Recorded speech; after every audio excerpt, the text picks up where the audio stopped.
merupakan suatu nilai-nilai kepercayaan dan prinsip-prinsip yang mendasari suatu sistem manajemen organisasi. Hal ini dilakukan secara berulang-ulang dan kemudian membentuk sebuah pola penyesuaian diri terhadap lingkungan internal dan eksternal di perusahaan. Budaya dan subbudaya atau yang lebih dominan suatu bangsa mempengaruhi bagaimana transaksi organisasi dilakukan, misalnya pemasaran, praktik pengangkatan karyawan baru, program penghargaan, interaksi supervisor karyawan, penggunaan teknologi, dan lain-lain. Sistem nilai budaya dan sosial.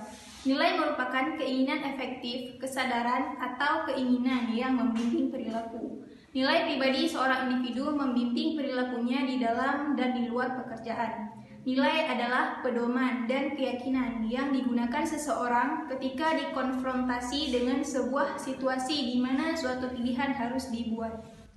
Salah satu kerangka kerja yang bermanfaat untuk memahami pentingnya nilai dalam perilaku organisasi dibuat oleh Hofstede. Hofstede mengajukan 4 dimensi nilai, yaitu yang pertama, jarak kekuasaan atau power distance, yang kedua, penghindaran ketidakpastian, yang ketiga, individualisme, dan yang keempat, maskulinitas. Beberapa definisi budaya adalah yang pertama, budaya adalah simbol, bahasa, ideologi, ritual, dan mitos. Yang kedua, budaya merupakan naskah organisasi yang diambil dari naskah pribadi pendiri organisasi atau pemimpin yang dominan. Yang ketiga, budaya merupakan sebuah produk, sebuah sejarah yang didasarkan pada pola dan produk. Edgar Sains mendefinisikan budaya organisasi sebagai suatu pola dari asumsi dasar yang diciptakan, ditemukan, atau dikembangkan oleh kelompok tertentu saat belajar menghadapi masalah adaptasi eksternal dan integrasi internal yang berjalan cukup baik untuk dianggap valid. Oleh karena itu, untuk diadakan untuk anggota yang baru dalam perusahaan tersebut. Budaya organisasi dan dampaknya. Karena budaya organisasi melibatkan ekspektasi, nilai, sikap bersama, dan hal tersebut memberikan pengaruh pada individu, kelompok, dan proses dalam organisasi tersebut. Sebagai contoh, seorang diarahkan untuk menjadi warga negara yang baik dan saling akur. Oleh karena itu, jika budaya pelayanan konsumen berkualitas dinilai penting, individu diharapkan untuk menerapkan perilaku ini. Menciptakan budaya organisasi. John Nosdorm, seorang imigran Swedia yang tinggal di Seattle, menciptakan budaya department store Nordstrom yang bergantung pada prinsip bahwa orang-orang Nordis yang berpengalaman untuk mengajarkan karyawan baru cara memberikan pelayanan konsumen yang luar biasa. Pendekatan unik ini terhadap pelayanan konsumen melegenda di industri retail. Pendiri perusahaan memulai komitmen Nordstrom terhadap konsumen dan saat ini karyawan melanjutkan dedikasi tersebut. The Nordstrom Handbook bagi karyawan menyatakan aturan sebagai berikut. Yang pertama, gunakan pertimbangan baik Anda dalam semua situasi. Tidak ada aturan lain selain itu. Mempengaruhi budaya. Dalam mempengaruhi budaya ini, ada beberapa hal yang sering kita dengar. Yang pertama, budaya begitu membingungkan dan tersembunyi sehingga budaya tidak dapat didiagnosis, dikelola, dan diubah secara cukup. Yang kedua, karena diperlukan teknik yang sulit, keterampilan yang langka, dan waktu yang cukup untuk memahami budaya, serta lebih banyak waktu lagi untuk mengubahnya. Usaha yang terencana dan terperinci dalam perubahan budaya bukan merupakan hal yang benar-benar praktis. Yang ketiga, budaya membantu orang bertahan menghadapi periode kesulitan dan berperan menghilangkan kecemasan. Salah satu cara budaya untuk melakukan hal ini adalah dengan menyediakan kontinuitas dan stabilitas. Itulah sebabnya orang akan secara alami menolak perubahan ke arah budaya yang baru. Mempertahankan budaya. Sosialisasi adalah proses di mana perusahaan memperkenalkan karyawan baru pada budaya perusahaan. Dalam istilah budaya, terdapat perpindahan nilai, asumsi, dan sikap dari karyawan yang lama ke karyawan baru.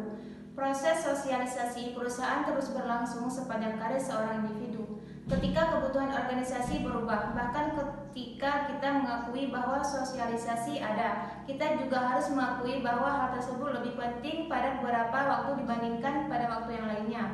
Contohnya, sosialisasi menjadi hal paling penting ketika seorang individu pertama kali menerima sebuah pekerjaan atau mengambil pekerjaan yang berbeda di organisasi yang sama. Tahap sosialisasi. Yang pertama, sosialisasi antisipasi. Pada tahap pertama ini melibatkan semua aktivitas yang dilakukan individu sebelum memasuki organisasi atau menerima pekerjaan yang berbeda dalam organisasi. Yang kedua, akomodasi. Tahap kedua dari sosialisasi muncul setelah individu menjadi anggota dari organisasi. Setelah dia menerima pekerjaan baru, dalam tahap ini individu melihat organisasi dari pekerjaan seperti apa adanya. Melalui beragam aktivitas, individu berusaha untuk menjadi partisipan aktif dalam organisasi dan seorang pekerja yang kompeten dalam melakukan pekerjaan. Periode adaptasi ini biasanya memberikan banyak tekanan pada individu karena kecemasan yang diciptakan oleh ketidakpastian yang melekat di setiap situasi baru. Dalam organisasi kerja, seorang mentor dapat memberikan bimbingan, pertemanan, dukungan, dan menjadi panutan karyawan baru antar karyawan, lebih muda dan kurang berpengalaman. Manfaat yang akan dihasilkan dari bimbingan dapat meluas melebihi individu yang terlibat. Bimbingan dapat memberikan kontribusi terhadap motivasi karyawan, menetapnya karyawan dalam organisasi, dan berpandunya organisasi. Walau fungsi bimbingan dapat menjadi hal yang penting dalam proses sosialisasi seseorang, tidaklah jelas bahwa seorang individu harus memainkan seluruh perannya. Kemampuan manajemen untuk mengkapitalisasi keanekaragaman. Manajer harus mempelajari sosialisasi dengan teliti dan melakukan intervensi sedemikian rupa agar mereka dapat meraih manfaat maksimum dari mempekerjakan tenaga kerja yang semakin beragam. Spiritual dan budaya. Beberapa orang menggunakan istilah spiritualitas untuk mendeskripsikan karakteristik budaya suatu perusahaan yang memiliki kehidupan personal yang berkembang dan dikembangkan dengan melakukan pekerjaan yang relevan, berarti dan menantang. Sementara yang lain merasa bingung dan berpikir bahwa istilah tersebut diartikan sebagai agama di tempat kerja. Orang dan spiritualitas. Teori dari penelitian dalam perilaku organisasi tidak menaruh banyak perhatian terhadap spiritualitas tempat kerja. Spiritualitas telah digambarkan sebagai suatu hal yang lunak atau non-tragis oleh banyak akademis.